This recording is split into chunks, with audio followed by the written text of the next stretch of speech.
Hi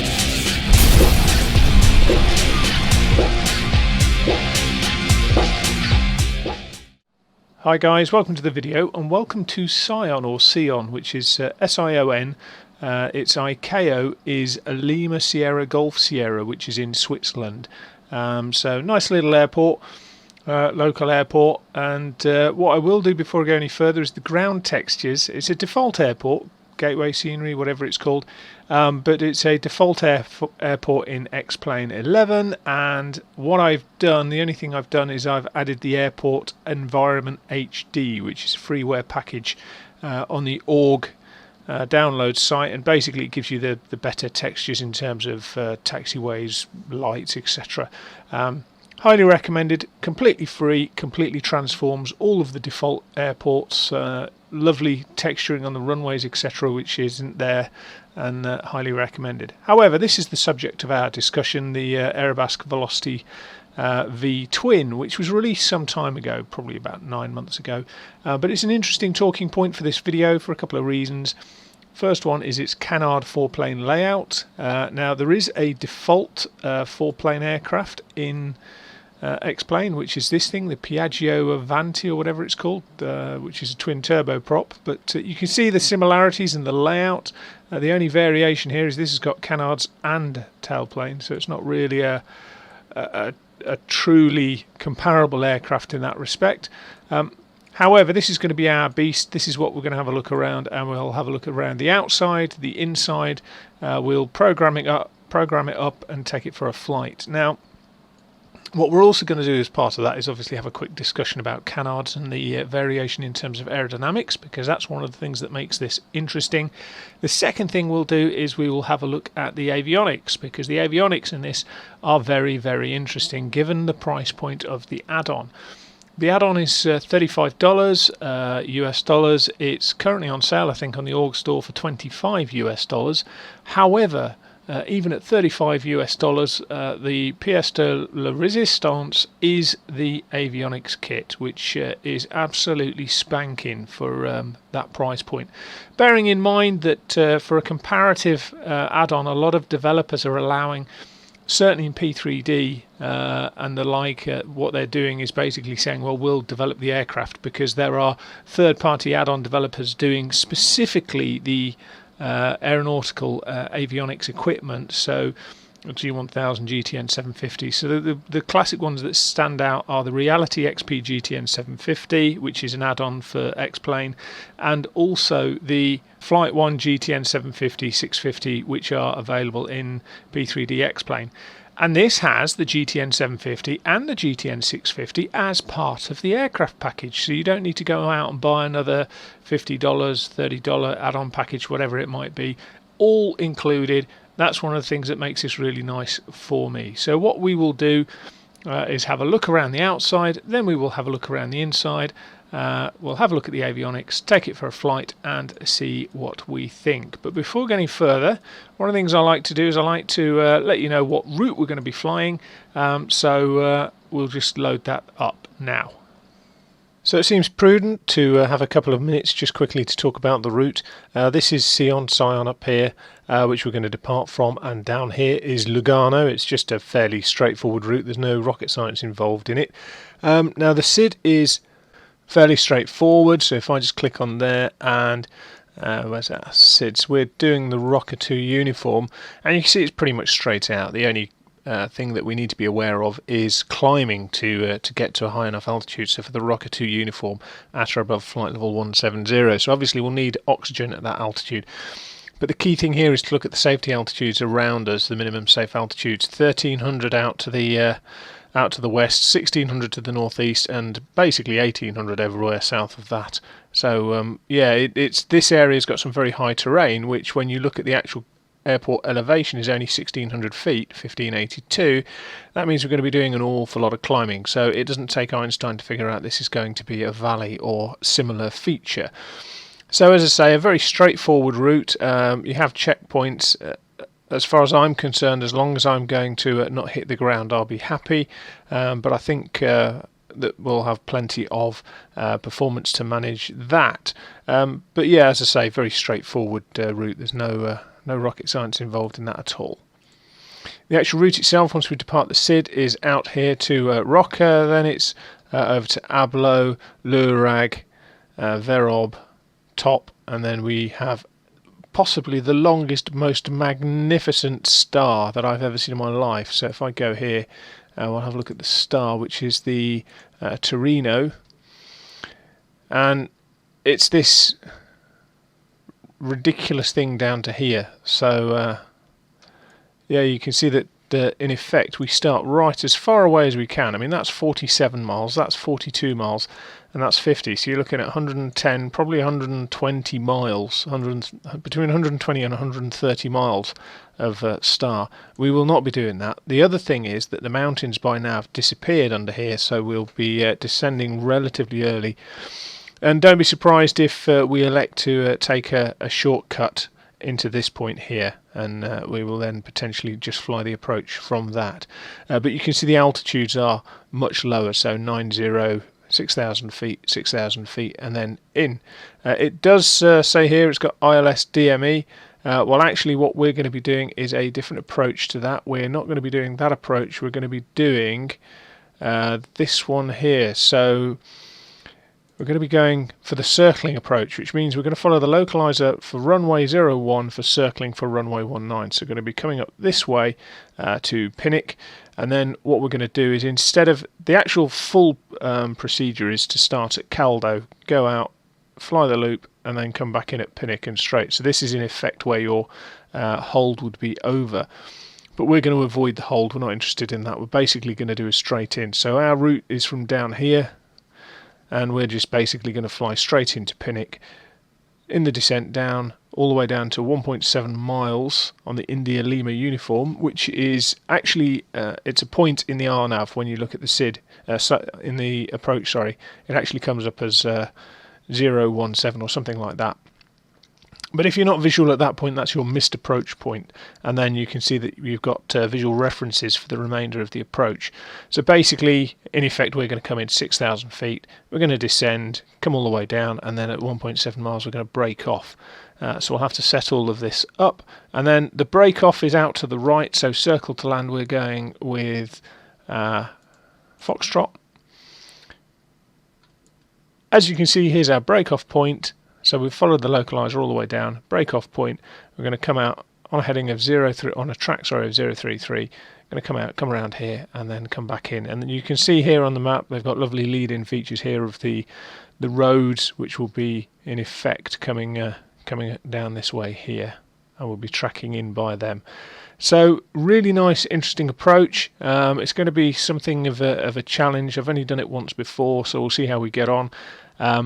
But we will have a look. So in effect we come down and we descend down to 3,100 feet at our break-off point, and then we need to maintain it as we go outbound on this part of the teardrop, and then we can start to descend coming inbound. But we are over high ground. In fact, we'll stick with that one. We are over high ground here, so there's limited amounts of time and room to descend here, and there's like a little I don't know, pimple of land here where this aerial is, if I remember rightly, because I nearly hit it on the first attempt.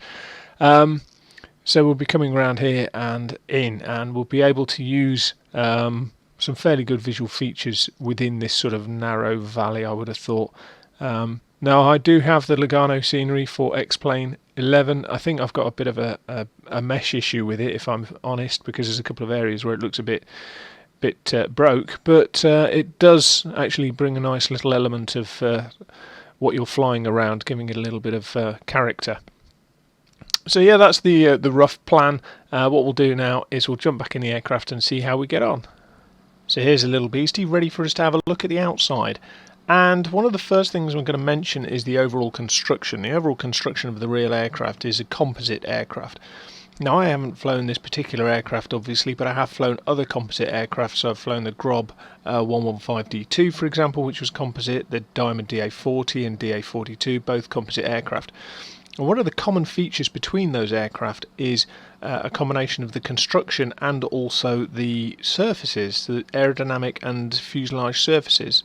And what I mean by that is, unlike a traditional metal skinned aircraft where you have sections, sheets of metal, curved sections, whatever it may be, that are then riveted or bonded together, these are made in large sections quite commonly, and they're also able to make complex shapes out of those sections. So you know, there's fewer joins, they're able to make more complex shapes. There are performance benefits, particularly in terms of drag, and you can make shapes that are very difficult to make in metal without having some sort of compromise involved. It also allows you to do a thing in terms of making sure that the stresses and strains are, if you like, the material is only where it's needed. So there's only material where the stresses and strains are maybe taken up, and you haven't got extraneous material, because you can make complex or odd shapes, however you want to look at it. Now that gives us two things when we're looking at the outside of this. The first thing it gives us is the fact that fundamentally we will have lots of complex curves or shapes available to us to look at. The second thing is that we have certain areas where you will have large sections with no detail on, and that's because the actual aircraft construction has no detail on. So we've got a couple of things there. Now in terms of 3D modelling, what we're going to have a look at is some of the gross features, such as the elevators and the canard at the front. We're going to have a look at the main plane. The gear isn't massively detailed, but then I think my understanding is that the real aircraft gear isn't that massively complex. So with that in mind, you know, obviously aircraft like to save weight as much as possible. Well, designers do, developers do. You quite often do find aircraft where there's a lack of complexity or less complexity. One of the areas is the nose wheel, which I will discuss, because I do think there's a bit of a bug with that, or a flaw where it's not quite accurate.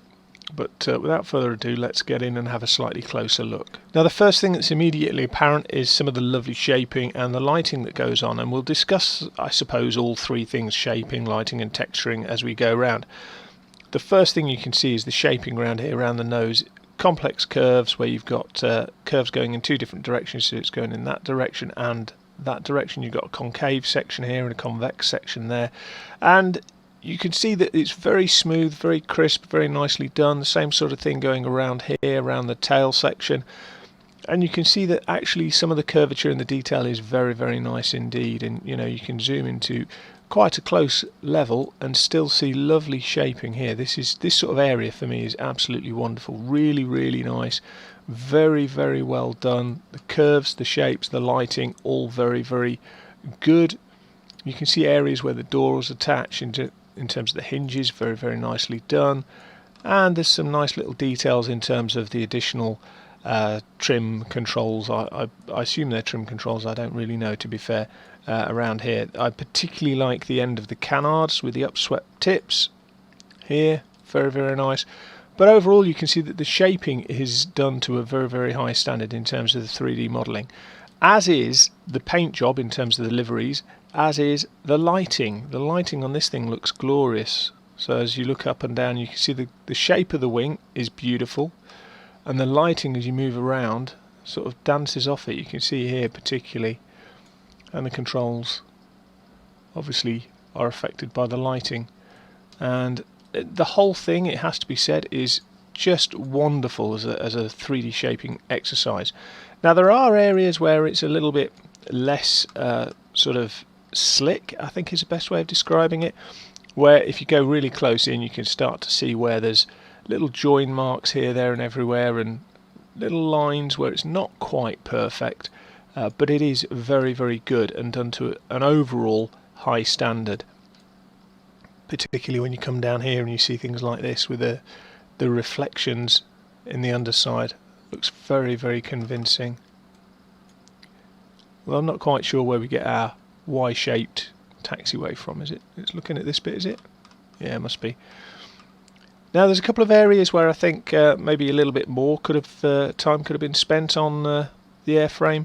Things like the air inlet duct here is a bit sort of, it doesn't really have a 3D sort of image in terms of going into it, which is a real shame. And there's a couple of other areas, such as around here, as I say, where there's kind of like this join. Ignore the texturing, that's down to my resolution settings.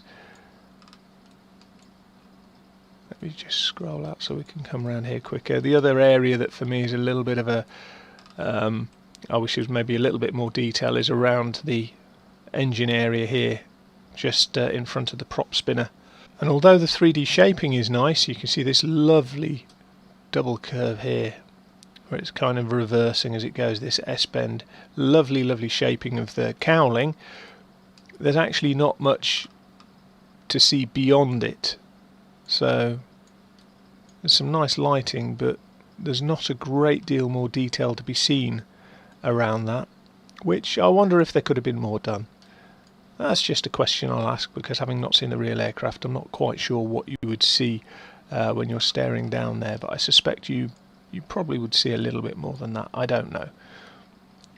The props and the spinners as well, by the way, are really nicely done.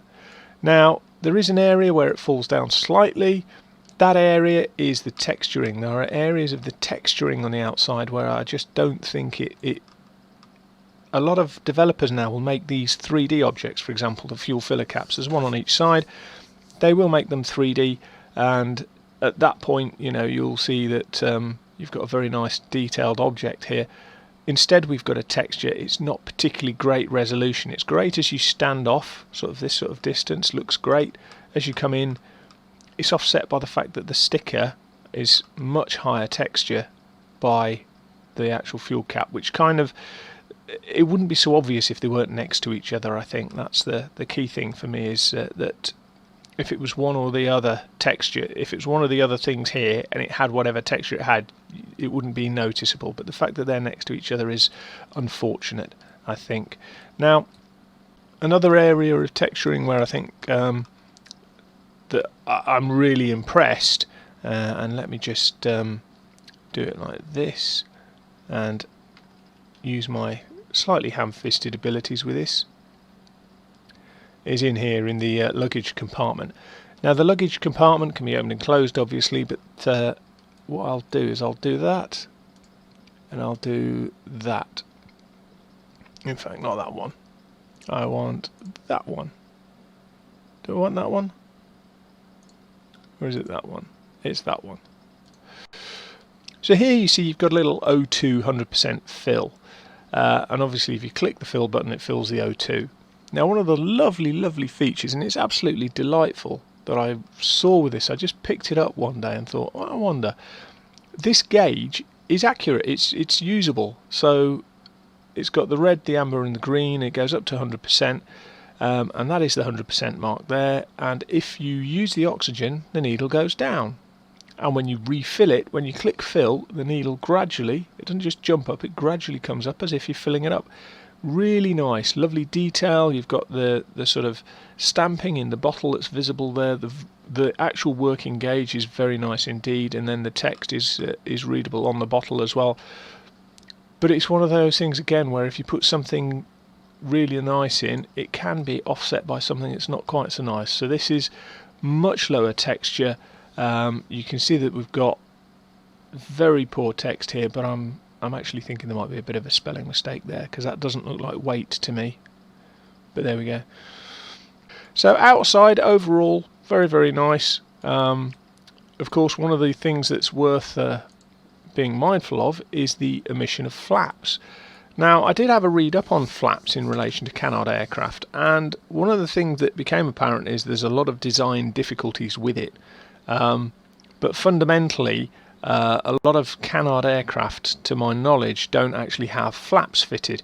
Now, of course, the advantage of flaps is you get you can have shorter takeoff runs and shorter landing runs, among other various changes. But one of the things with this aircraft is this is a sleek performing aircraft. It's very slippery, it's quite quick on the basis of the power, and there's no flaps, so you will have maybe slightly longer takeoff and landing runs than you're familiar with. Now, in terms of animations, there's not much that's animated on the outside, but what is animated is nice and crisp and clear. But you can see here my my concern, and it's not really a concern, my observation. You can see that the nose wheel, as I use the rudder, is turning. So the rudder is moving in the correct sense. The nose wheel is moving in the correct sense if you were using an aircraft which had a steerable nose wheel. This aircraft, I'm afraid, I don't believe would have a steerable nose wheel, and I'll demonstrate why actually if I can come down here. This is a castering wheel. It's like the wheel you get on a shopping trolley, and you can see there's no actual control because this bit doesn't turn. So to my knowledge, I think this is a castering nose wheel in the real aircraft. I don't think it would be steered using left and right pedal. I reckon it would be steered using left and right toe brakes on the main wheels. But that's an observation where for me I think that would probably be a castering nose wheel. So without further ado, let's jump inside. So for me the outside is nice, but the inside is where this thing really starts to shine and where it really starts to show off almost.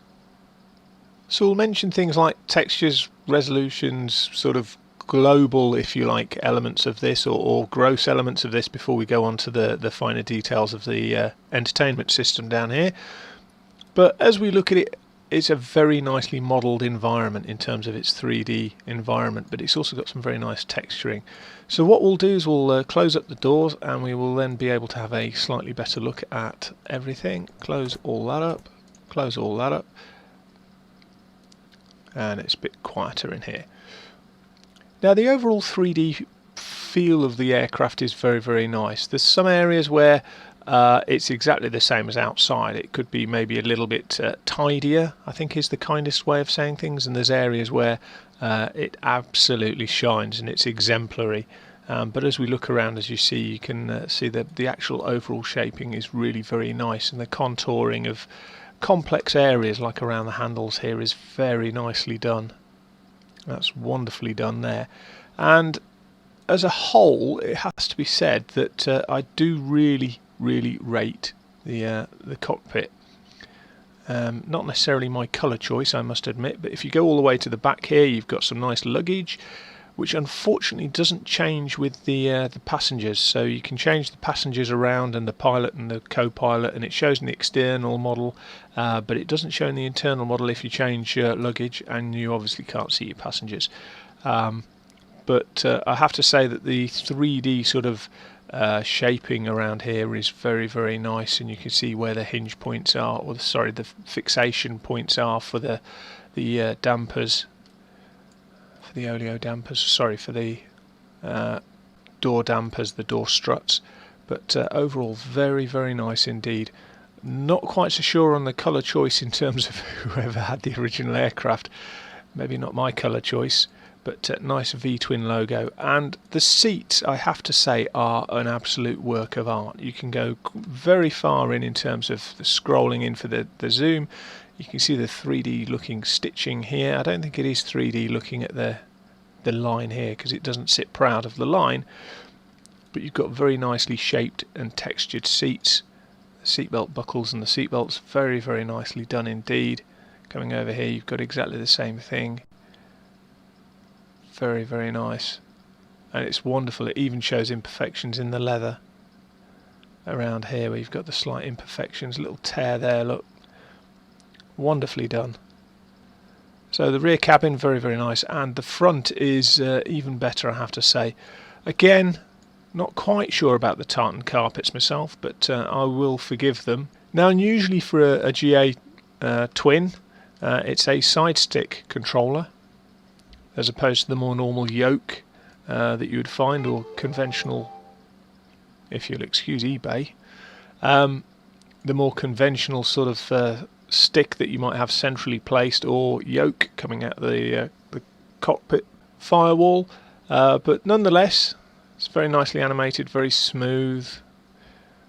It does have an odd movement in some respects, so forwards and backwards and left and right, there seems to be sort of, but then the actual axis of movement sometimes with aircraft sticks is canted, it's slightly offset to accommodate the ergonomics. So very nicely animated though. Now behind it, hidden away, you've got your recommended airspeeds, Generally I try to sort of stick to recommended airspeeds wherever I can, but we will be doing cruise climb at 130 because it does seem to work best, and we'll take off and land at whatever feels like the most appropriate speed.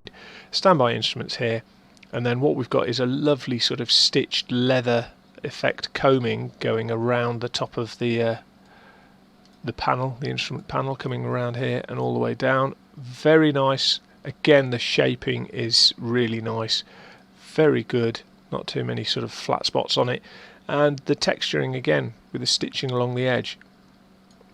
And then working down, you can see that we've got a fairly simplistic panel, but you've got a Kevlar fibre Kevlar weave type material around here, nice 3D modelling of the overall panel shaping.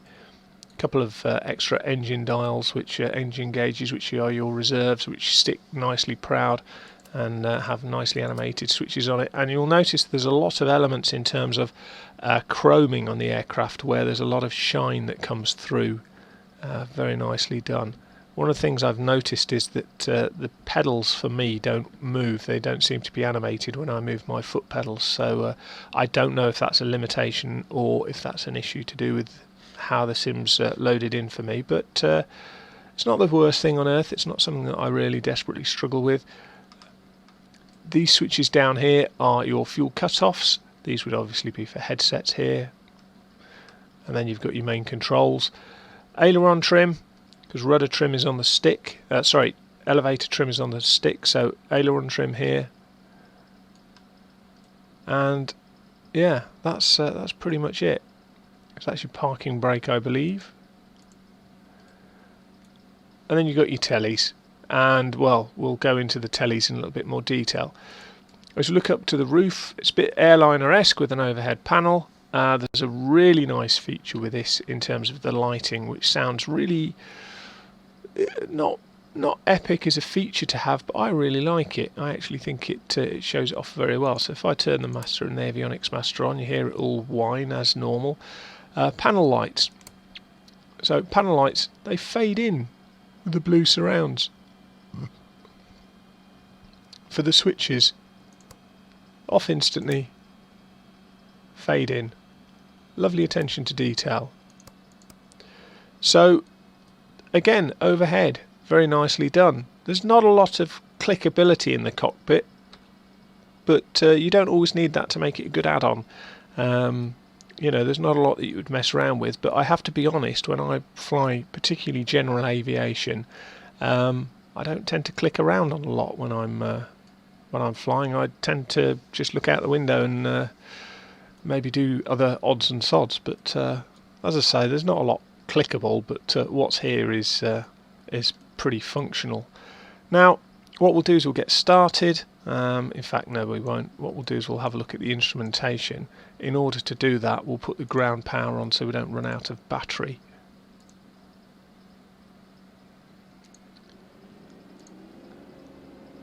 So if you don't mind putting up with the background noise so that we don't kill our battery, put the master and the avionics on. Don't need anything else at the minute.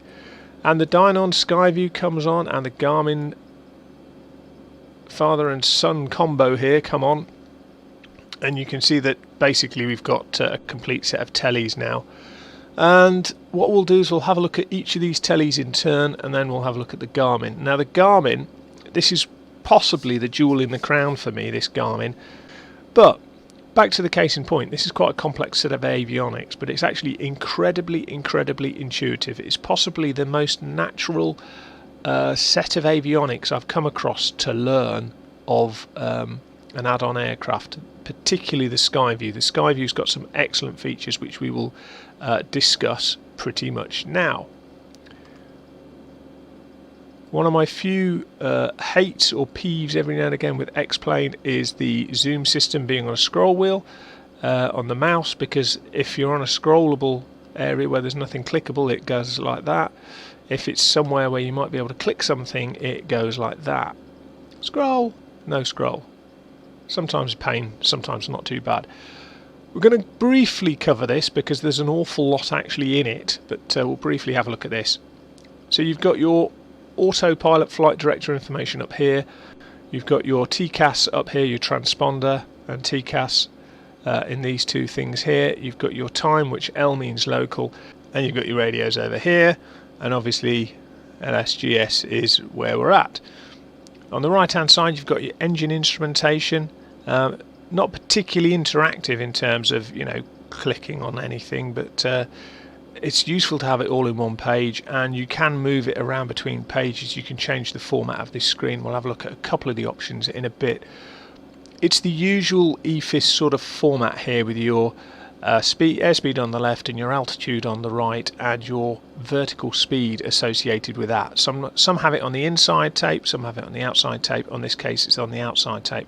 And then you've got your little markers if you want to set particular altitudes. So you've got your little bugs, for example. Here's one for vertical speed, but there is another one up there, 6,000 feet for altitude and 120 knots for speed. If I were to bring that down to 10 knots, you'd see the bug about here. I'll discuss, I'm not going to do that now, I'm not going to spoil the surprise. The main central bit here has a couple of useful additional things. This is your turn and slip here. Okay, so turn and slip. This is your rate of turn down here. So you've got a standard rate turn here. If you're in line with this tick, you're on a standard rate turn, half rate, and then this isn't necessarily a particular given rate. It just means you've reached the limits of the indication available to you. Obviously that's your heading for your pre-select for your bug, little bug there, course for your main HSI needle, and then this is your angle of attack indexer. So this basically shows you your angle of attack in relation to the airflow, and therefore it shows your proximity to the critical angle, at which point you then run the risk of a stall. So that's very useful because it's a very good performance indicator. If you're hanging off here, hanging off the props all the time, then you know that you've got something badly amiss. You're either trying to fly too slowly, or you've got something wrong in terms of how you've got the aircraft set up or handling it. Wind vector down here, a very useful bit of kit. I do prefer the layouts that some aircraft have with a cross where it's vertical and horizontal, and it gives you a breakdown of individual readings, but this does have crosswind, X-wind here, so it tells you your crosswind component, which I do like. These I hate, absolutely detest them, and I will show you why. At the moment these are set as rotaries for altitude and heading, and you can see that for me that's automatically the wrong way around. I would want all altitude under here, but you can change it. How do you change it? Well, you click on the knob and then it gives you the opportunity to change it. But if you click on the knob again it goes away. If you try and scroll, you zoom in and out. So you have to click up and down, and there's a down arrow here that scrolls through them. So let's put it back to Alt and press that. Now in terms of Alt, obviously it's going to control the bug here, 5990 feet, 5,990 feet, but it doesn't scroll, so you have to click and hold, and it doesn't matter if you move the mouse, it's click and hold in whatever direction you're turning the knob, which for me, if I'm trying to get to, I don't know, 7,000 feet, it's a pain to know when to click and hold and stop and try and be accurate. Just no, don't, no, poor, don't. Not happy with that. But there is a winner. There's a winner in the fact that this is a touchscreen telly. Woohoo! What does that mean? Well, it means that if you want to set your altitude, and we're going to 17,000 feet, you click on that, you go 1711000, enter 17,000, done. A lot quicker than faffing around with these silly things. I cannot stand them. However, I don't have to use them, which is brilliant. The fact that it doesn't for me work, and it might work for some people, but it doesn't work for me, means that I haven't got to worry about it because I've got an alternative, and my alternatives are many and varied. So you've got your buttons down here which work to operate your menus. In addition, if you actually click on the screen, you can operate the menus on the screen, and in addition if you actually want to do something specific, so we want our climb out speed to be 130, 130, enter, just do that and it's set, and it's just epic. So what we'll do is we'll call it down to 10. Can we do it to 10? Is it not? 60 is the lowest it'll do. Oh, never mind. I was going to see if we could see the bug. 130. Put it back to where we need it. So yeah, our heading, for example, is 249. So we'll sync the bug by doing 249. Enter. There's the bug synced. Happy days. Now, moving across the centre now. This is our flight director, obviously, in terms of our attitude indicator and our pitch scale. And it's very intuitive. It's exactly what you'd expect to see on the tin. Altimeter over here. This down here, even this is clickable, so you can set your QFE, QNH, whatever your pressure setting. It tells you below the density altitude, and there's quite a few interesting things here. So you can have TAS, which is useful for navigation. Ground speed, also very useful for navigation. Density altitude, very useful again for performance. And so there's a lot of information here. Outside air, and then change your course, change your heading, and your wind. Awful lot of information here. But wait, there's more. Going into the PFD screen allows you to customize this, so you can have the TCAS on or off, and you can see it flashing at the top as I select the mode. You can select Mac down here. Not sure why you would select Mac, because we're unlikely to trouble it at all. You've got bearing 1 to select what the needle is, so that's the yellow needle. We'll have that off, I think. This one is bearing 2, the amber needle, the orange needle, we'll have that off. And obviously the HSI source, you can swap between Sky View, which is the GPS, and then Localizer 1 and Localizer 2 if you're doing an ILS approach. We won't be doing an ILS approach, so we're not going to worry too much about that. But we will be using the Sky View because that's the GPS, and that's what we're going to depart and fly the route on. Epic ease of use there. So back, what we will do is we'll just have a look at the warnings. Servo elevator fail and aileron fail, that's to be expected. Click on that, get rid of it. Now in terms of these, you can click on these and get some readings in terms of gallons, kilos, litres, pounds. I tend to fly gallons. Autopilot, very easy. Basically what you have is each of these is your channel, for want of a better way of putting it. Now in days of old, you know, you would have a what would be termed as a 2 or 3 axis autopilot, but it was also occasionally called a 2 or 3 channel autopilot. And a channel would be, for example, one channel would be pitch, one channel would be roll, and as a result of that, you know, you've got your autopilot on off with alert, you've got your flight director on off here, you've got roll, which click on that and then you get heading, nav, roll hold, and if you turn the autopilot on, it automatically comes on to roll hold, unless you've pre-selected something. Pitch will automatically come on to attitude hold, unless you have pre-selected something else. But you can see your modes here: vertical speed, indicated airspeed, altitude hold, approach, nose down and nose up. Very, very intuitive, and I'm going to keep coming back to that word because it's very, very good. And then finally, HSI source. You can change your HSI source here as well. The significance is that if you're doing an approach and you've preset your localizer and you're flying on nav, then your HSI source is what your nav is flying to. So it might be that you're on this page because you've selected the channels and you've gone along the GPS flight path of the approach, and now you're intercepting the localizer.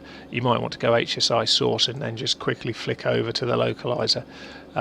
Not something I would tend to do personally. I would tend to have maybe a bit more manual control by that point, but yeah, it's useful there. Transponder, dead easy, not going to worry about that. Again, the same thing with the transponder, you just click on the number and punch it in. Tools is a useful one. Tools comes back with time and COM. So COM allows you to choose which radios you're listening to, and which is speaking radios. Time allows you to set your time for your instrument stuff. So if you want to use full-on proper instrument techniques from beacon holes, etc., you can use a timer here, which is very, very nice. Setup is to set up where you want temperature, transponder, vertical velocity indicator, etc. There's an awful lot to this, and as you see, as we come all the way back, you've then got your screen layout as well. So these are the pilot's flying display, engine management, so you can turn that on and off if you want to declutter. I used the G1000 a lot before, and the engine management was always on the nav display.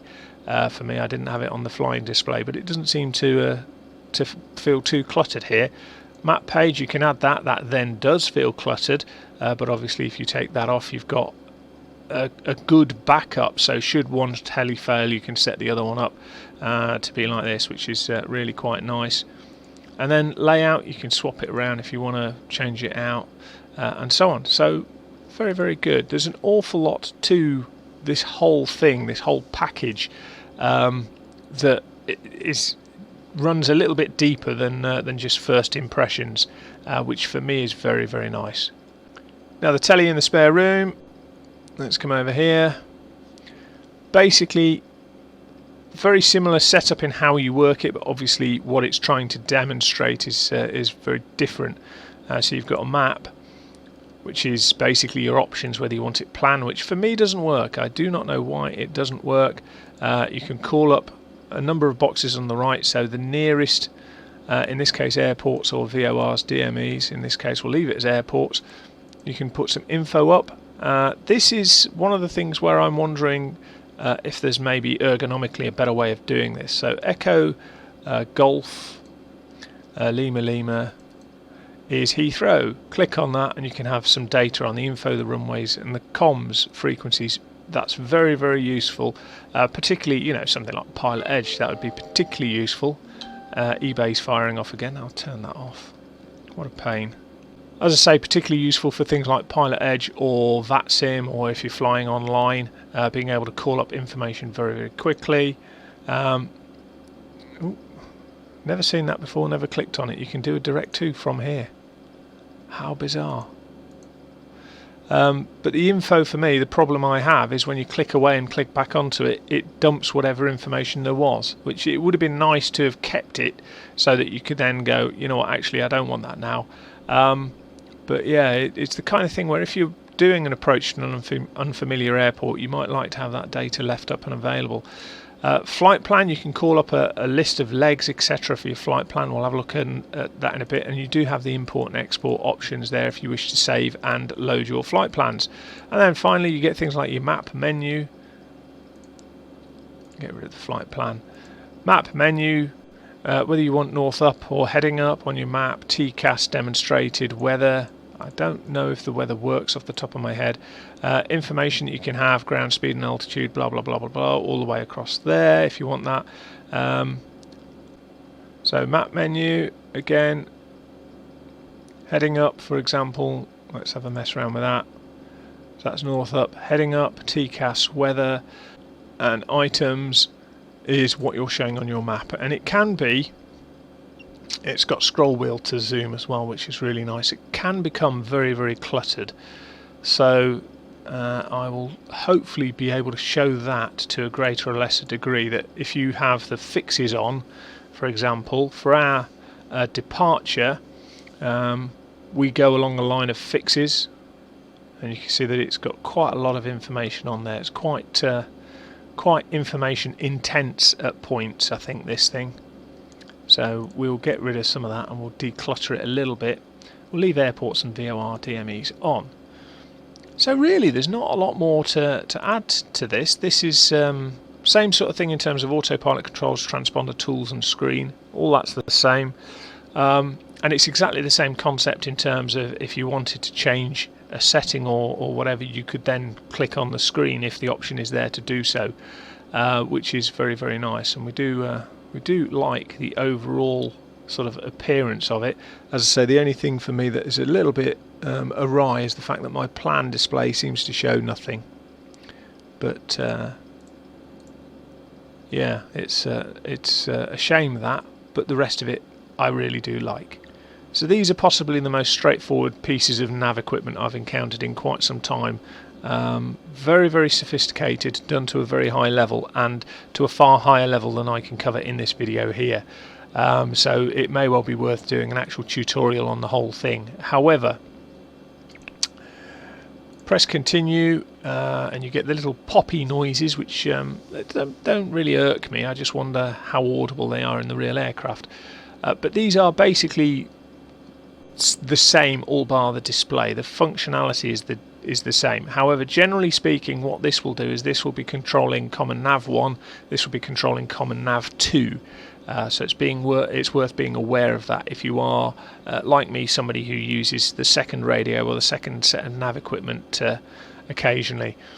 Now, they've got all the same options down here that you have up here. One of the ones that's here is very witty. Some nice touches everywhere on this aircraft. A few hints of the developer's sense of humour. So we've got the Autopilot, also known as Otto, the Autopilot. For me, that's I quite like that. Maybe it's a simple thing, but I may be a simple thing. Okay, so the actual screen itself. Now, there's an awful lot that I could go through with this. Huge, vast amounts, but I'm not going to do that. I'm just going to simply put in a route that we're going to fly, and we'll have a look at just how intuitive that really is. So all we need to do is go to flight plan. Calls up the flight plan, add the waypoint where we're leaving from. So LSGS, Lima Golf Sierra Golf. Sorry, Lima Sierra Golf Sierra, Sion, Switzerland, says it's there, so let's click on that. That puts it in. Now, in terms of the route construction, it's very straightforward. You basically either add a waypoint or you click on the sort of last waypoint to dictate what you want to do from that point. So from there, we want to go and load a departure. We're going to follow off runway 25 the Rocker 2 Whiskey, which is there. Boom, that's all in.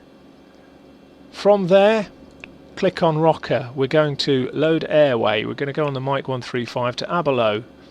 From Abelo, we're going to load airway. We're going to go on the Tango 345 to Lurag. From Lurag, we're going to go on load airway. We're going to go Mike 135 to Top, which is the final point. Top is the start of our descent, or sorry, our star. So what we're going to do then is just add another waypoint after it, which is Lima Sierra Zulu Alpha, which is Lugano in Switzerland. That's what we want, and there we go. The only thing we need to do now is we need to click on this and we need to do load and arrival. What are we going to do? We're going to do our funky VOR to one VOR towards 01 and then turn round for the reciprocal for 19. So we're going to do a landing on 19. Let's see if it's intuitive enough. No, it didn't quite get what I wanted to do there, so instead we're going to remove arrival. Yeah. Load arrival. We're going to do the VOR 01 Charlie, and we want the top 6 Lima and no star. I'm not going to do that either. And we'll have a look down here. So there we go. There's Lugano, and missed approach is there, and then up here we've got all of our points. Now at this point, this is 1.7 miles from the touchdown, from 01 touchdown. So that's the missed point at which you would either do a missed approach if you're going straight in on the VOR to 01, or alternatively, if you're doing the visual approach, which is what we're doing, to 19, that's your start point for your circling. So that's where you turn off and you circle round to your right and then come all the way around. So yeah, I haven't done this approach very much at all. So what I will look at here is the fact that we've got 2 Pinnocks. I don't really want the repetition. So what we will do there is just quickly delete that one, remove waypoint, yeah, and we want to remove waypoint, yeah. So that'll go Malpensa, Milan, Italy, blah blah blah blah blah blah. That all looks good to me. We'll see how we get on. As I say, I haven't flown the route much. as you saw there, every time you click on it you get a contextual menu of the things that you can then do. So we could activate the leg and skip this leg and just go straight towards Delta 235 Golf. We can insert something before it, insert something after it, which is a nice feature, because some GPSs what you have to do is remember whether, if you insert a waypoint, does it arrive before where you've clicked or does it come in after where you've clicked in terms of the timeline or the schedule. Direct to is just literally direct to, so you just pick a waypoint, and if you click direct to it will ignore all that and it will just give you direct to routing, load airway, waypoint info. If you want to have the waypoint info, it tells you all about it. Direct to button again. Just so intuitive. You can go around in terms of the menu, so you can store your flight plans, delete, invert, etc. Very, very intuitive. Up here, in terms of comms, etc., again, it's just clickability in terms of it's a world of clickability. So if you want to change something, if you click the top box it swaps over, transposes the two frequencies. If you click the bottom one it allows you to edit it, which is 124.5. Now you can choose either to enter it or to transfer it straight away. So if you transfer it straight away it comes up straight away on that new frequency. Whereas if you want to do 119.0 enter, that will enter the details but not actually transfer it over. So really, really nice, lovely feature with that. Again, there's all sorts of clickability that I'm not entirely familiar with yet. As I say, there's a lot to this. If we go back here, for example, you can have charts for various airports. You can have the map, which is what I tend to have on down here. And again, with a map you can even choose whether you want it to be arc or 360. No point having it 360 on such a small screen. I will highlight that the map here now has our specific waypoints from our route. If you remember, we had the option with the map info that we could put, not that, items we could put fixes on. There's your crazy sea of fixes. The fact that you can actually just have the fixes that you want and nothing more is very, very nice indeed. So all the way back out to the root of that. And CDI, this is this bit down here, so you can have that if you want to on a particular instrument. So you can actually have it on a different instrument to, say, your main display. Zoom in, zoom out. Massively useful, but you've still got your scroll wheel option there as well. Very, very good. But because of the big telly map, I tend to have this one on my flight plan. In terms of traffic, you can choose to have it as a TCAS traffic display if you want. It's great fun, this thing. Procedures, you can call up particular procedures if you want to do a particular procedure. But we'll have it on the flight plan and we'll get going. Go all the way back up to the top, and there we go. So that's all the tellies.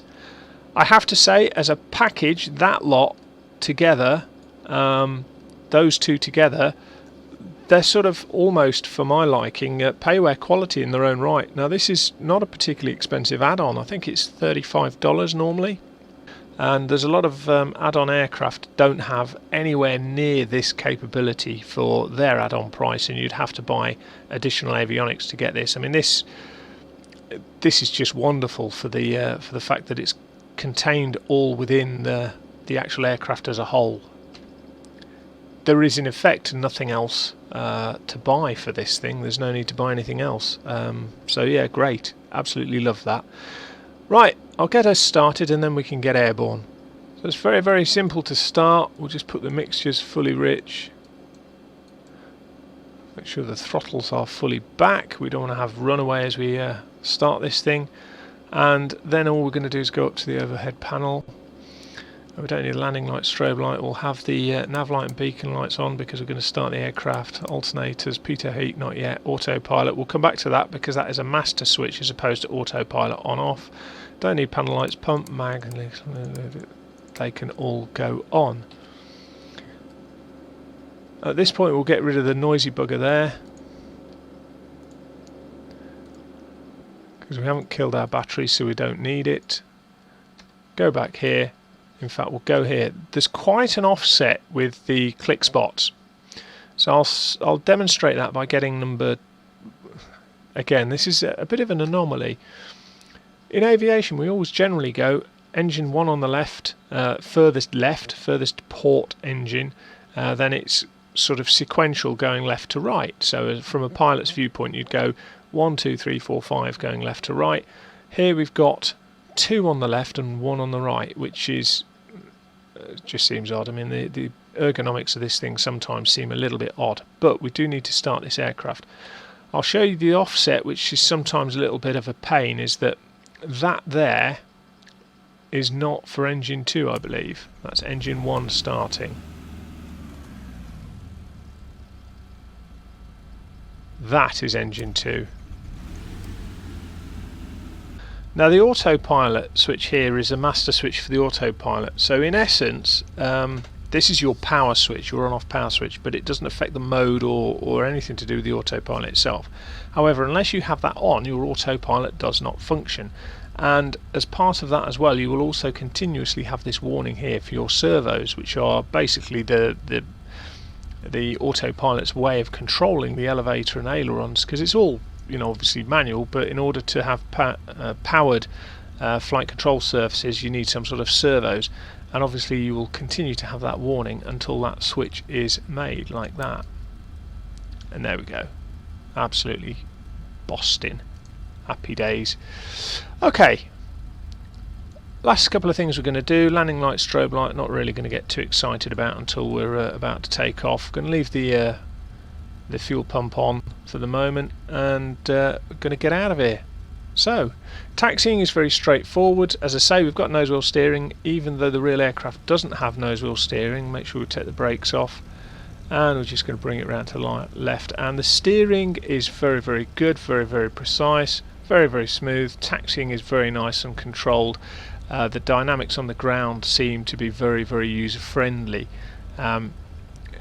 Generally speaking, light aircraft are not difficult things to taxi unless they're tail draggers. If they're tail draggers, you're basically flying it permanently on the ground. But most nose wheel steering aircraft are fairly straightforward to taxi.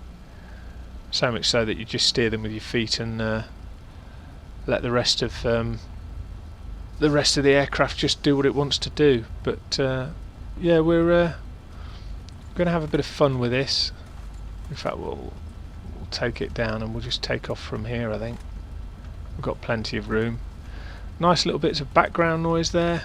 Not going to bother checking for traffic because I haven't got any traffic set up, but we'll backtrack and then line up. Right, so let's get airborne. One of the things I'll point out before we get airborne is I always for some reason end up with red flashing EGT temperatures. Now bearing in mind this is an idling engine at the minute, and the EGT temperature is right up at the top of the green here at 274. We're not particularly high, 1580, and we're also not particularly warm at 12 degrees C, so I'm not quite sure what's going on there.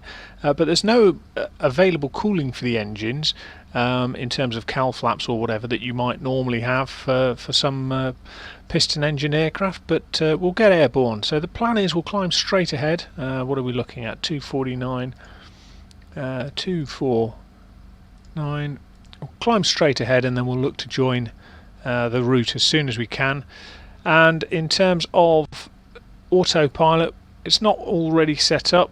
Well, but I'll show you that it's very easy and quick to set it up as you get airborne anyway. The only thing to make sure is that your autopilot switch is turned on and you haven't got any warnings in relation to the autopilot. So away we go then. Let's introduce some power. You'll see immediately, for whatever reason, this goes red. Obviously it's suggesting that we're over temping, but I don't quite know how that's working with this. It'll lift off when it's ready. No real need for any rapid sort of reactions or behaviour. Gear up when we have no more usable runway to land on, which we certainly don't with this. And I tend to climb at about 10 degrees nose up with general aviation aircraft initially of this sort of performance level. It tends to give me a reasonable amount of performance in terms of control of speed. So take my hands off, down here, autopilot, turn the autopilot on. That's pitch and roll hold, and roll mode we're going to go straight to nav so we can dodge mountains. Pitch mode we're going to go straight to indicated airspeed, and it will try and maintain 130 knots. Now it will pitch down if it needs to speed up, it will pitch up if it needs to speed down, because obviously we don't have auto throttles. Now that we know that we're not going to hit anything big and hard, what we're going to do is come down and start sorting out the engines, which obviously we're a little bit concerned about. Bring the power off a little bit to probably about 20 inches there or thereabouts. And then we'll bring this down till it's in the green at about 2600 RPM.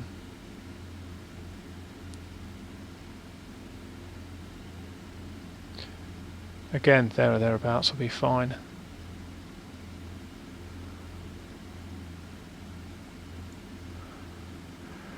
And there we go. And the only other thing we're going to do is potentially consider whether we lean off or not. And on the basis the engine's running hot, normally I would leave a rich running mixture, because a rich running engine generally runs cooler than if you start to lean. And that's basically because excess fuel in the cylinders acts as cooling agent basically. So if you start to run an engine too lean, it will overheat and cause damage. However, I can't really do a fat lot about this, because neither have I got the ability to richen the engine to introduce cool nice fuel for it, nor can I change anything about the atmosphere, and I haven't got anything to actually actively cool the engine with, but which is a bit of a shame. Never mind. Now we're going up quite nicely at 1,000 feet a minute. What I can do is just reintroduce a bit of throttle just to get us back up to where we want to be in terms of about 20 inches manifold pressure. Now one of the observations I'll make at this point is that there's no performance figures in the manual for power settings, so you know your RPM and your manifold pressure, which is a bit of an odd one. These engines aren't turbocharged, so you do need to manage the power settings as you climb. The power will drop away considerably as you climb, so you do have to watch that and be careful of that. Now whilst we've got an opportunity, we're just going to pop and do a couple of things here. Make sure we haven't got, yeah, we've got a mountain right there and one right there, but we should get away with this nice if we're nice and quick. What we can do in terms of roll is we can select various modes in terms of how we want it to work. So let's select a heading of, say, 220. Where's that put us? About there. Now you've got trend indicators. So here's a trend line here, and it tells you what your altitude is going to be in 7 seconds time. So 6,700 now, 2, 3, 4, 5, 6, 7. So there you go. So whatever this bit is at is what you're going to be doing at 7 seconds. Same as over here. Obviously we're maintaining 130 on the autopilot, so you won't see a trend line there unless I do the following. Let's do 110, enter, and it will pitch up, and you'll see a trend line here to slow down.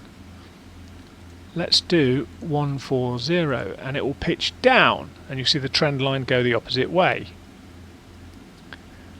And let's finally do 130, which is what we want to climb at. Now you've got your angle of attack index there is active now, so you can see that we're well within the safe range, the green band for the angle of attack of the aircraft. And there's an additional little indicator here now, which is your velocity indicator, or your velocity vector is probably a better way of describing it. The tip of the yellow is where the aircraft is pointed. So that's, if you like, a line drawn straight through the aircraft. Longitudinal axis will point here at this point. However, this is where the aircraft is travelling. So one of the real advantages of this symbol is if you're doing a 3-degree glide slope, if you put this, which is the aircraft path that it's following, i.e. it's the path it's going to travel along, not necessarily where your nose is pointing, but the actual where the airframe is going to fly, if that's at -3 degrees, 3 degrees below the horizon, you're on a 3-degree glide slope. It's Boston. Right, we've got a little bit of room to manoeuvre. The other vector we're going to look at in terms of a trend line is your turn element here. So obviously you've got your turn coordinator anyway, but what we've got here is a trend line which is magenta, which will show for 215, get a little bit bigger, which will show every time you have a turn. So if I now then turn on to heading, you'll see we get a trend line which will extend out, magenta trend line extends out, and away we go. I will turn it back onto nav, and you see we get the trend line. It will go the other way now. And if you marry up the end of the magenta line with this mark here, you're doing a rate 1 turn. And it's as easy as that. So for instrument flying, everything you need is literally within here. Actually, it's literally within this screen. Everything you need. Because you basically need to know your attitude, your pitch and roll information, your heading, where you're going, your climb performance, your speed performance, your engine performance. And the saying is that pitch and power equals performance. So pitch for whatever, let's say in this case it's 5.5 degrees, you would expect that at these power settings, at 5.5 degrees, you would expect 1,000 feet per minute, for example. And that's the kind of thing that you'd be flying on in terms of instrument flying. That mountain ahead of us looks a little bit like it's going to be a problem for us, so we'll just push the power up a bit. Go back to 20 inches.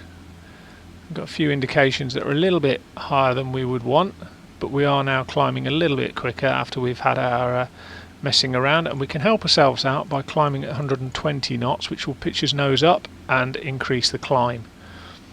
If you remember, our cruise climb speed was 130 knots, so by no means are we pushing the aircraft well out of its envelope, and you can always check that of course down here. The only problem now is we haven't quite got sight of where we're going, have we? So we're alright though, we're on track. We just need to be at the minimum altitudes for certain points, so let's just have a quick look outside. In fact, before that, what altitude are we passing? 11,000 feet. Let's turn the oxygen on.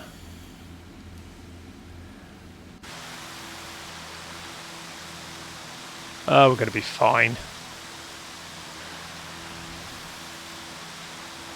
Let's pop back inside. Okay, oxygen. Let's turn the fuel pumps off as well. We're in mountainous area, I know, but we will cope because it's not real. Okay, so oxygen. Obviously, X-Plane 11 has hypoxia modelled.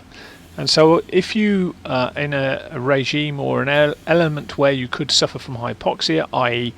you've got very low oxygen content or very low overall air pressure, then you've got to consider supplementing your oxygen, which is either through it being a pressurized aircraft, or in general aviation's case, quite often you get like little plastic tubes that go under your nose that introduce oxygen into your environment. You just have to breathe through your nose then. This is your oxygen system. We check the bottle on the ground so we know it's full, and it will show you if there's a fault, and if oxygen is required, you get a little light down here, look. So obviously we've got our oxygen on, we're happy, and the only other thing to be aware of with this is if the noise becomes irritating, oxygen sound is there, so we'll probably take that off because we can, and we'll stop the irritant that is the noise of the oxygen. Okay.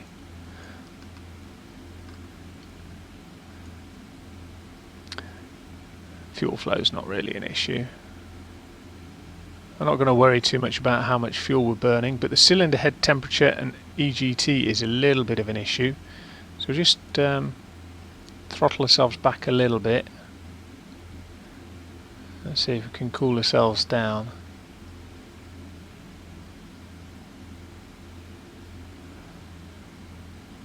No, it's not really having any impact.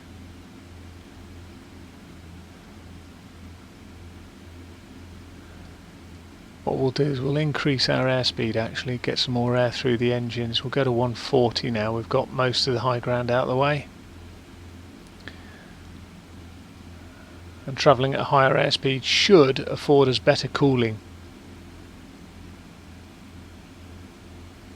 We can watch that and see what it does.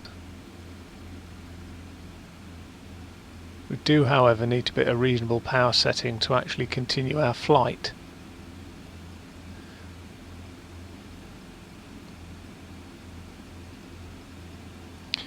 $17.5 gallons per hour should do it for the moment. Oh, sorry, 17.5 inches should do it for the moment, because we've still only got 500-600 feet per second rate of climb. We are travelling significantly quicker. Right, we'll take the opportunity to pop outside and discuss canards.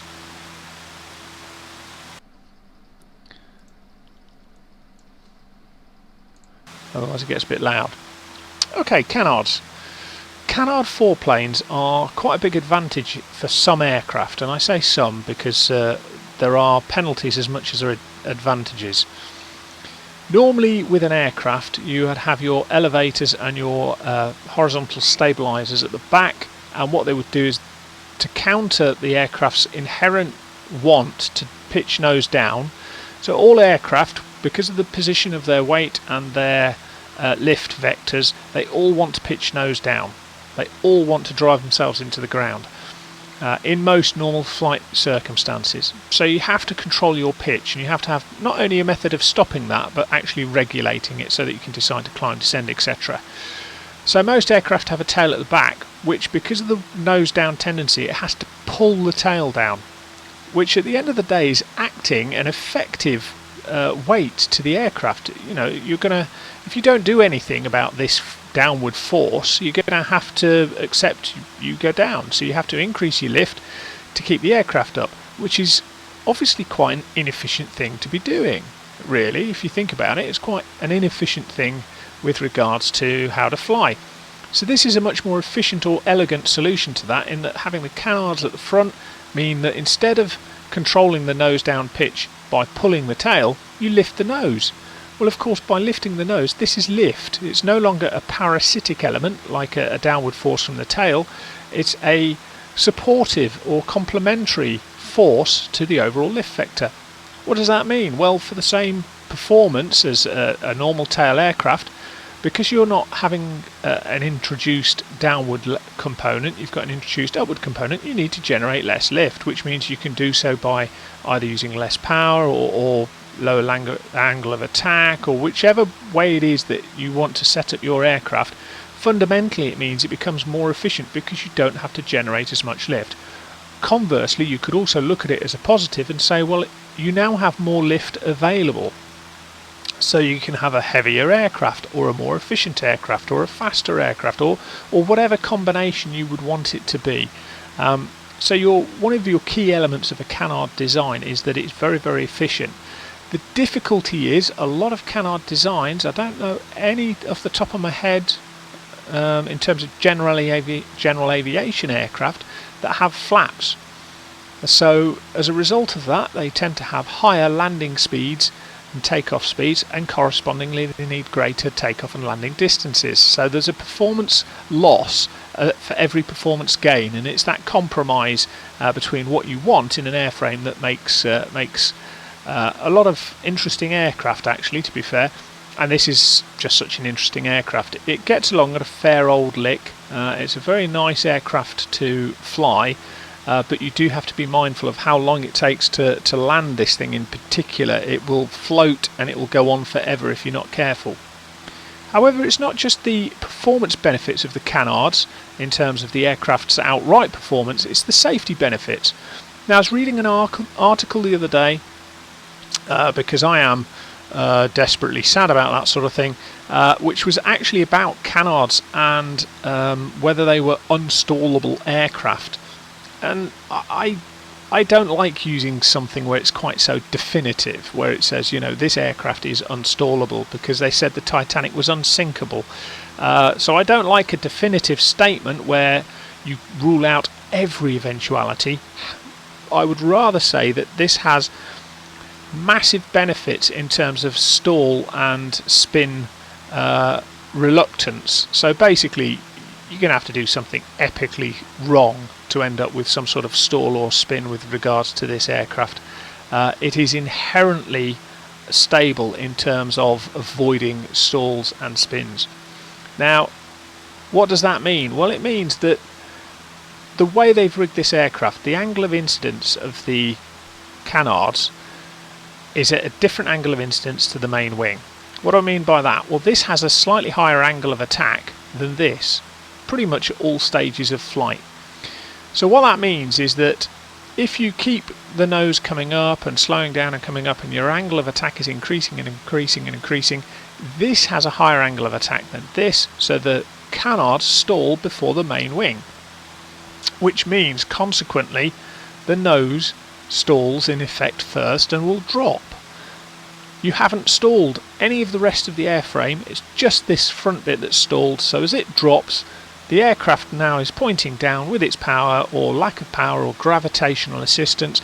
It will accelerate, and as a result of accelerating, you don't stall your main plane, you don't end up in a spin as a result of entering it inadvertently through a stall. And likewise, now that you're going down, the airflow over this increases in speed, and the aircraft will have, the canards will start to fly again, the nose will come up, and instead of a conventional stall with an aircraft with canard configuration, what you tend to get is a kind of nodding reaction. Now, reading the article was actually about the Velocity V Twin, ironically, and the guy was a pilot who was testing the aircraft, and they actually did it with one engine off, which is the worst case scenario. You don't want to be stalling an aircraft power on with a twin engine aircraft with power on only one engine, because it's going to cause all sorts of handling difficulties if you have high power and low speed.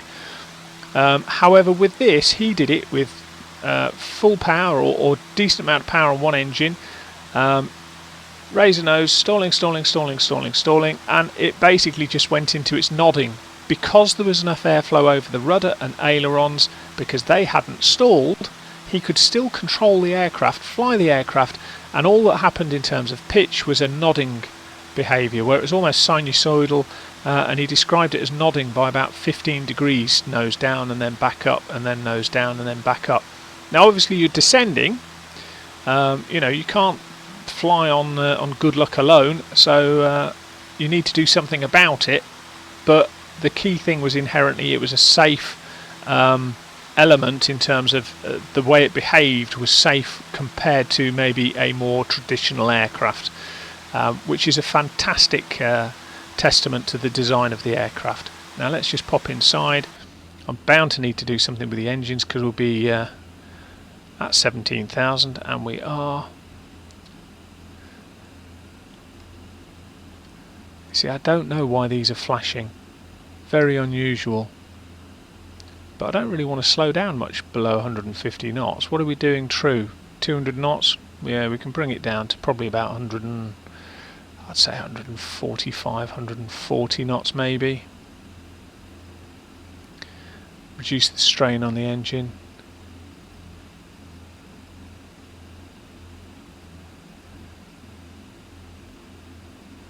I mean, we're tanking along at 190 knots, so the indicated airspeed isn't really a massive issue, because you can look at the angle of attack indicator here.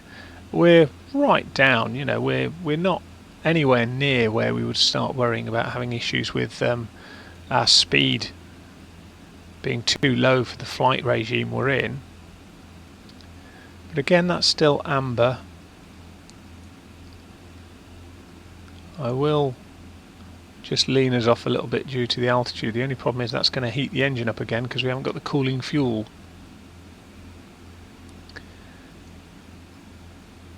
In fact, I'll just bring this back down a little bit more to about 130. If I bring this back down to about around 11 inches, that we'll see what that brings us.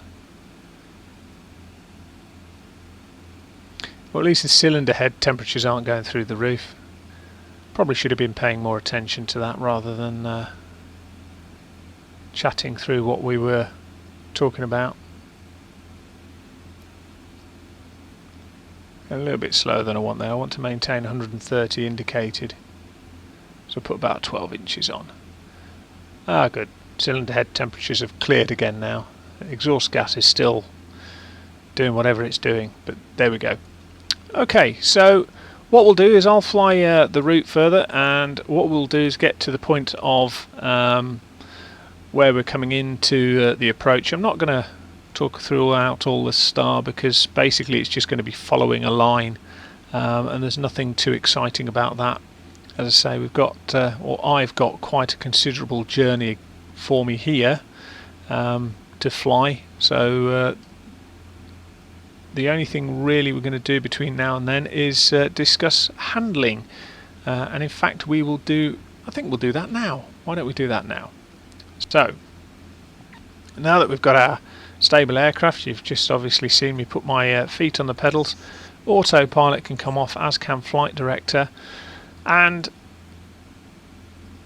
we'll just zoom in a little bit so that we can see the velocity vector. Now the velocity vector is epic because move it up, we climb, put it on the line, we don't climb, move it down, we descend. End of. Ignore where the yellow arrows are unless you're doing your actual instrument rating type stuff, where you probably would have that velocity vector turned off if you're doing an instrument rating test particularly.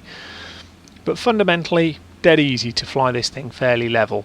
Obviously you can tweak it, you can mess around with it, depends on the sensitivity of your controls. However, the aircraft trimmed is inherently stable. You can see I'm having to do very little to actually do anything with it. If anything, my sensitivity of my rudder pedals is too high because I've been flying quite a few helicopter sims recently, and you can see it wobbling around in terms of yaw. But you can see actually in terms of how accurately you control altitude with this, it's very, very good indeed. Now what we're going to do is just investigate a few things. So if I roll it onto the side, it's got quite good roll response. You can see from the way the velocity vector works, it's got adverse yaw. However, observe how the velocity vector goes one side but not the other. So let's have a look at it with rudder pedals alone. Yeah, right rudder, left rudder, right rudder, left rudder. So in yaw the velocity vector is broken. In pitch it's not, in yaw it is. So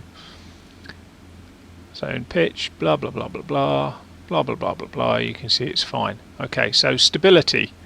Let's put ourselves into, say, a 30-degree angular bank turn. And it's not doing a fat lot, really. It's just sitting there, descending, and not doing a fat lot. It's so I'd say it's basically stable. It's not wanting to do anything. It's got neutral behaviour. In fact, sorry, it's not stable. It's neutral. It doesn't want to do anything. Again, going the other way. At that sort of angular bank, it's not trying to level its wings. So again, you'd say it's neutral. It's not got positive stability in roll. At a lower level, a lower angle, does it want to roll wings level? Not really. It's not showing any desire, is it? Let's bring it back round to the left. So we've got neutral stability in roll, which is not necessarily a bad thing. Let's have a look at pitch. So we were trimmed out for about 130. Let's pitch nose down. Speed should increase. It should encourage the nose then to rise. There it goes.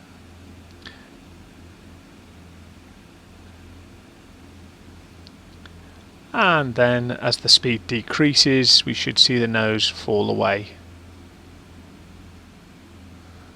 Don't quite know why we've got a bit of aileron going on. There we go, speed's dropping, nose is dropping again slowly. So we've got positive stability in terms of pitch, which is not a surprise, that's what we would have expected. And then in terms of your few oscillations and it settles itself out again, and off to the right. Few oscillations, settles itself out again. So you've got positive, strong positive stability in yaw. You've got moderate positive stability in terms of pitch, and you've got neutral stability in terms of roll. Now, I haven't flown the real thing, so I don't know how this relates to the real aircraft in terms of whether that's correct or not. But what I do know is it makes for a very nice handling aircraft in the flight sim environment, and it's very, very nice to fly. So we've lost a bit of altitude. Let's set ourselves up to go back up gently as we cruise. And really, because there's no other ancillaries, there's no flaps, slats or anything like that, really your behaviour is going to be fairly consistent. So let's just let it sort itself out and just trickle it down a bit and see how we get on. See what it stabilises at. Yeah, it's going to stabilise a bit low, but if I try and set it to where it was, it should recover pretty much its stability from where it was. Yeah, so that's quite good. It's got a certain amount of accuracy to that. We like that. So all told, that's pretty much all there is to do with the regular handling. So the only thing we're going to do now is try and install it and see what happens. We're over mountains, not really the best place to do it, but we'll pull the power back and we'll try and stop ourselves from descending. We'll let the speed come back. Got the landing gear warning because it thinks we're going to land, but obviously we're not. Stick's almost fully back into the stomach. There it is, fully back. We've got a gentle nod, but it's not quite what the account I read was of plus and minus 15 degrees. So, or sorry, minus 15 degrees. So 15 degrees nose drop followed by a recovery, and then another 15 drop and a recovery. So we've got very low speed. We're definitely at a very low speed. But what's happening is I can still steer, albeit because of the slow speed of the airflow over the controls, very mushy. I can still use my rudder. That's still full authority, but my elevator, my pitch is held right back in my stomach. There's nothing else there, and all we're doing is descending quickly at 70 odd knots. So inherently what we're saying is this is a safe aircraft because it's not going to bite you, other than obviously the fact is you could hit the ground because you're descending relatively actually you're not even descending relatively quickly, are you? 1200, 1300 feet per minute. That's not excessive, but it is an inherently stable and safe aircraft in that configuration. So just something else I'd like to point out while I'm in this descent. I'm doing a high-speed descent down towards Malpensa. I've cut out a couple of the legs just to speed things along for me. This little arc here is very similar to that which you'd find in, say, an Airbus or a Boeing 737, where you get the arc that shows where you're going to reach your target altitude. Now actually the target altitude for Malpensa down here is about 6,000 feet, however initially it's not below 9,000 feet in some areas here due to the mountainous terrain. But if I just do a bit of nose down to increase the rate of descent, you'll see that it comes closer to us because we've got an increased rate of descent, and if I do nose up a couple of clicks you'll see it return back. Really useful descent planning tool, something I wasn't aware until I just had a mess around with it but if you descend in vertical speed for an altitude, I don't know if it works in indicated airspeed, it probably does, but when you've got a descent altitude or a climb altitude, I hadn't noticed this before, but on the nav display you get that nice little symbol, which is really epically useful for trying to figure out your rates of descent to achieve a certain altitude at a certain point. Epic, love it, and onwards towards the landing. So here we are, just running 6,000 feet, just below the base of the cloud as we get towards Mike Papa Malpensa. Then we go into our actual star, which is Pinnock Caldo, etc. So let's see what we've got on the map over here. Just use that bit, and you can see here's the start of our approach where it cuts in at MMP, Pinnock, down our approach down there. Now one of the difficulties we have is that in terms of the actual approach, the minimum descent altitude is 3,100 feet, but our decision point, if you like, as our latest that we can make the decision is only 1.7 miles from the airfield. Now what that means is that in theory we could be at 3,100 feet with only 1.7 miles to run. Now as a guideline for a 3-degree glide slope, you're looking at about 300 feet per mile as a descent, which 300 feet altitude per mile of descent. So in theory at 1.7 miles we could maybe descend, I don't know, 500 feet. Well, we've got to lose height from altitude from 3,100 feet down to about, I think it's about 1,600 feet. So we've got a long way down. So there's every chance that when we get to our missed approach point, actually we won't be in a position to do anything other than commence a descent for our circle to land. Now technically with the winds as they are, we could look at doing a straight in approach, but you'd be doing a bit of a Stuka dive bomb if you were in marginal conditions. So what we'll do is we'll deliberately aim to go into the visual. We will offset 33 degrees to the right, 033 sorry, as they're heading off to the right track, and then we'll come round the mountain, so to speak, and try and do a straight in approach from a circle to land. It's going to be an interesting approach. As I say, I've only done it once I think before, and that wasn't something that went particularly well because of just not knowing where the visual references were for what I was trying to do. So what I'll do is I'll continue on. I'll go via Pinnock, Caldo, etc. I'll get us established into the descent, and then we'll take it from there and see how we get on. One of the things I noticed when I did it last time is the localizer stroke VOR, for whatever reason, for 01 didn't tune. So I'll be using the magenta of the GPS for the initial stages of the approach. Fortunately there is a waypoint, Mike Lima 017, which is the 1.7 mile marker point for our decision, and also our turn to the right onto 033. You can see actually what I've done here is I've already preset my bug on the PFD for 033. So in effect my primary reference at the moment is this magenta line, and then once I've got to the bottom of the descent I know I can automatically turn onto that. I've got it preset, ready to go.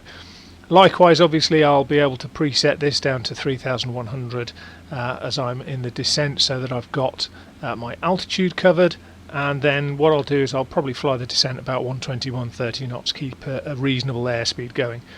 But we will try and do a 3-degree glide slope initially, if only out of the fact that there is high ground to dodge, and you can see our high ground starting here. So if I just come over here a little bit, you can see we're pretty much straight in now all the way, and it goes kind of over this area here. So it's going to be a little bit of a over the top screaming dive drop. We are visual, so obviously what we can do then is use visual separation from terrain. There are height restrictions as you go down. There's checkpoints with each of these locations where you've got a minimum altitude. Obviously when we're visual we're then bound by visual flight rules, which generally for most countries means that you have a 500-foot bubble around the aircraft, which you can't penetrate with anything in terms of radio aerials, masts, buildings, people, etc. So actually you can fly relatively close to terrain as long as you're visual. Certainly instrument, if I was doing this as an instrument approach, it's certainly one that I would be slightly nervous of. Well, not nervous of, but I would be paying an awful lot of attention to some of my dials, figures and gauges compared to maybe when I was doing a visual approach. Visual approach here, I think, if I recall rightly, was very nice. The only problem I had was that there was a slight elevation issue with the Lugano scenery, and I don't know if it was a mesh issue for X-Plane 11 or if it was for the scenery itself, or what went on there, but hopefully it won't rear its ugly head too much and it won't detract from the approach. So I shall see you in a bit, and I'll continue this approach, and I will be back with you when there's something a bit more interesting. Okay, we're getting towards the what some people will call top of drop, I suppose. It's not a particularly descriptive phrase for what we're about to do, but we're getting to the point where we're going to commence our descent, which is just short of Pinnock. It's 9.2 miles from the localizer. Now what we're going to quickly do is go to PFD, bearing 1, and we'll see localizer 1. We've got it tuned up, 108.9, and we've got no signal, so we're not going to be able to do that. This is going to be purely GPS approach, unfortunately. So let's get rid of that. Real shame that. We'll have to just go with what we're doing. And we're now just approaching our descent point, and we'll hand fly this, I think. So there we go. Autopilot disconnected. If you remember what I said, we're going to do basically a 3-degree glide slope. And the way we're going to do that is by putting our velocity vector at 3 degrees down. Now you can see how close the high ground is just to the left of us. That's 4, so we want a little bit more than that. And we're just going to try and maintain our track over the ground as well. You can actually see the airfield here. It's just off the nose, so you could do a Stuka dive bomb descent. I need my aileron trimming correctly.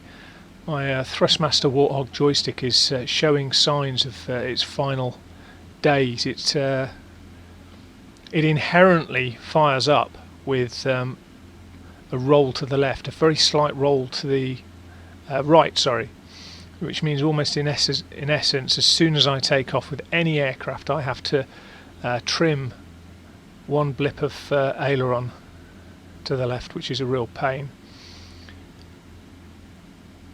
Now you can see we're not actually going down that quickly, which is we're higher than we would normally be for a 3-degree glide slope as a rate of descent. We're actually travelling down quite quick.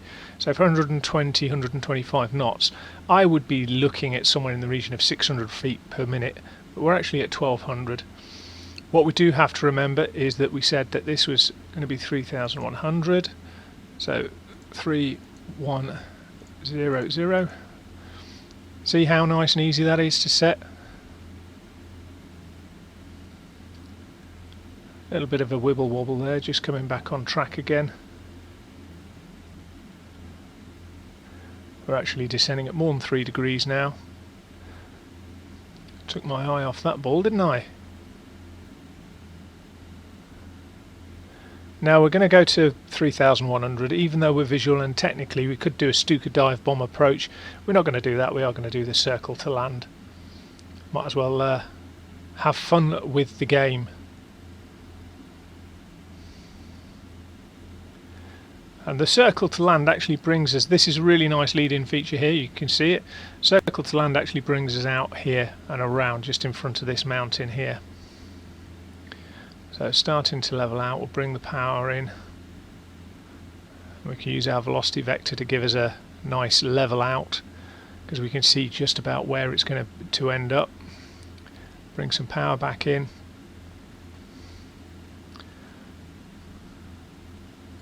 Just as we're going to go down here, make sure we are fully rich and prop fully forward. Drifting right of track, however we're not descending, which is good. Sorry, drifting left of track there. What are you on about, old bean? Just get ourselves back onto track.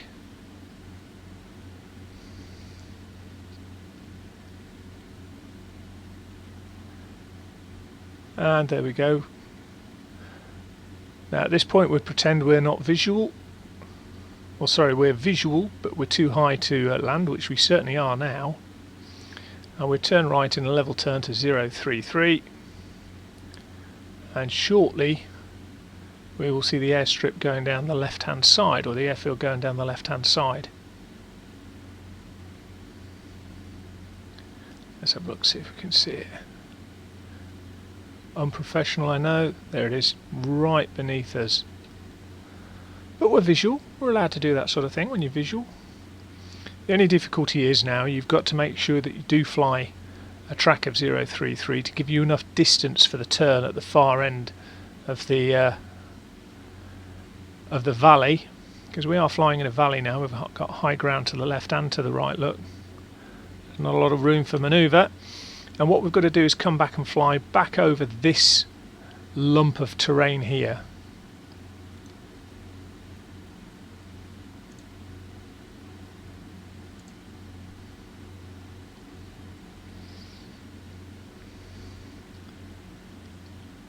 Just had my eyes off the screen for a moment there, and we've drifted high, which is not good.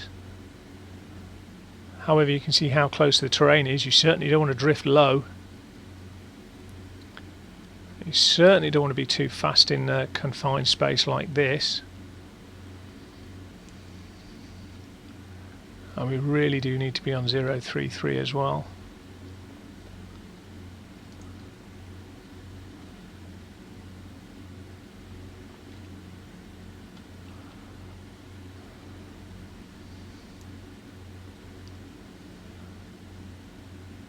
Too low, messing around with the views, not good. I'll just clear out to the left, and round we come. And we'll maintain 3000 to 3100 as we come around the turn.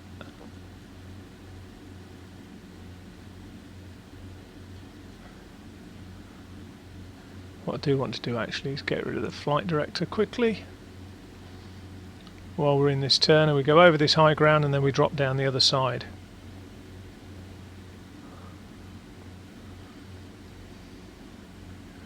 Bring the speed back as we come over. We are descending, but we're visual, so I'm quite happy with that for the minute. Airfield's coming round nicely.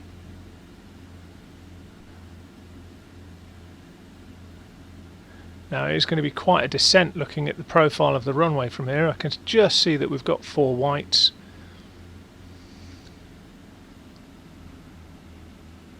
Now that we're safely round, gear can come down. There's not a lot of drag from this gear.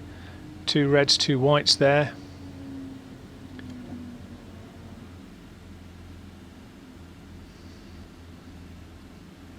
Looking for about 500 feet per minute rate of descent for 100 knots.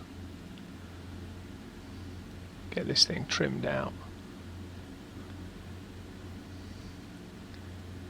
Seems very bobbly, very sensitive. I wonder if I've got my controls correctly set up for this. We'll just let the rate of descent increase to about 700 feet a minute. Try and get back on the glide slope. Slightly high. It's not a great place to be honest, in an approach high, because what happens then is you end up landing long, and this thing has a tendency for me to float a bit.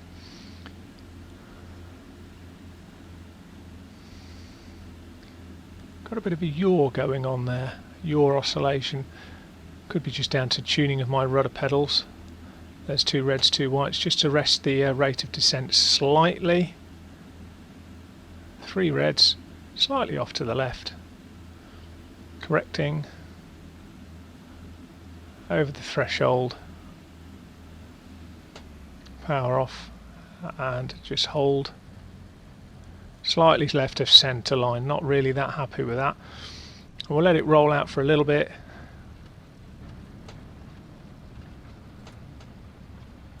Bit of a wiggle as we come down to a bit of a halt, and there we go, we're down.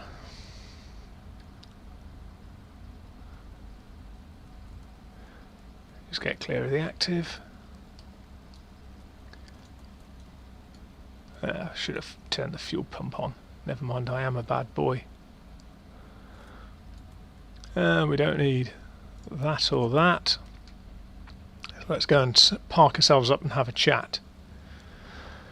So, overall, the aircraft. Outside, I have to say, I'm going to be brutal here, it's nothing remarkable. Now, in part, that is due to the fact that it's a composite aircraft, and so a lot of things that you would see in other models, so rivet lines, joint lines, panel lines, little protuberances, bits and bobs like that, they're just not present because in the real aircraft they're not present. However, the aesthetics are there. The aesthetics are absolutely great. The lighting, the liveries, the 3D shaping in terms of complex curves of the fuselage, all there, really nicely done. But if we're honest, there's not really a great deal more than that to discuss. It's not a particularly complex aircraft in terms of external structure. However, when you move into the cockpit, you then get into a slightly more luxurious environment. And you know, this is pop the parking brake on, and what we will do is we'll just shut the engines off whilst we're here. if the battery runs down, I really don't care now. So in terms of the interior, as I say, very, very luxurious looking interior, very well modelled in terms of 3D and very well textured as well. There's some really nice touches with regards to that. Moving on to the avionics are absolutely spot on. And whilst I remember, if you have a look down here, oxygen, we're no longer full because we used oxygen on the flight. So what we will do is we will take advantage of that and we will pop outside, take a spin around here, and it does look like a glorious looking aircraft from virtually any angle that you look at this thing. Up here, not that one, that one I'd guess, yeah, 84% look. And if we then go to the luggage door, open the luggage door, you can see, look, we've had a drop. Originally the oxygen level was there, now it's down to there, 84%, so we've used 16% of our oxygen. That attention to detail is actually very, very nice. So moving back onto the inside again, let's get rid of that. The absolute jewel in the crown for this is the avionics set, and it's very, very complete. As I say, I can't be 100% that it is exact because I've never flown or used this kit in real life, but certainly what's here is very comprehensive, and there's a lot of documentation that relates to the avionics. The avionics support in terms of documentation is very, very good, which is sadly not the case with all developers. But I think Aerobask are to be commended actually on their documentation. The overall pack is very, very good. The only single thing that I wish there was more of is in terms of performance charts for climb, descents and altitudes in terms of power settings and fuel burns, etc. That's not present, which is a shame. And the only place that there's really much reference to things like limiting speeds or best cruise speeds, climb speeds, etc. is down here. But it's there, you just need to know to look for it. But the overall with the avionics, it's just fantastic. As an intuitive piece of kit to use, the fact that you've got something that is touchscreen makes it really, really straightforward in terms of using it. It's very accessible, it's very easy to learn, and it's very intuitive in terms of its use. Very, very well done with regards to that as far as I'm concerned, Aerobask. And then you get onto the GTN 750 and 650, both of which appear to have a vast amount of the functionality of the real aircraft. Now again, I'm not an expert on the GTN range. It's not a range that I've used myself. I tend to have used the GNSs, but the GTN appears to be very, very well covered here, and as a system it is exceptionally easy to learn compared to some other GPSs, particularly the fact that it's touchscreen and anything that you do then touch is contextual. So what I mean by that is, in terms of Caldo, it will only allow me options in relation to what Caldo can do. So for example, Caldo can't load an airway because it's not on an airway. We'll go back. Where's one that's on an airway?